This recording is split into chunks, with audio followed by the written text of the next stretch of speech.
Hey guys, what's up? This is Prince of 7 Codes. In this video, I want to talk to you about this channel, why you should follow this channel, why you should be part of our YouTube journey, what's in for you and what you are going to achieve along the way. Have you ever wondered how a teacher teaches, but there are some students in the class who don't understand? And when a student who understands explains it to the one who doesn't understand, it gets it better. It's not that the teacher is not good at teaching, but the student who understands broke it down in a way that he understood and he knows that the other students will understand. So that's what I'm going to do for you in this channel. Right? So looking like this, it's going to look like this. But I'm not going to guarantee you this. For that, you are going to know that for yourself along the way. So let's get into it. So we are going to look at the tech industry and why you should be a part of it. We are going to look at why you should be a programmer and how to be one.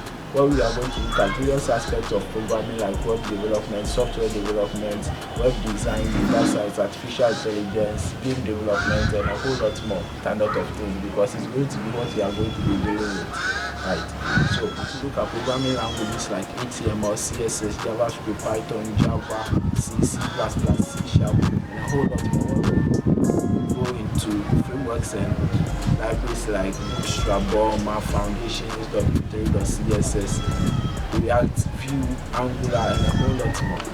Put on your seatbelt because we are just getting started. So hit the subscribe button to get up to date with this channel, and then like us and then share to all your coding friends and then anyone you think can benefit from this channel.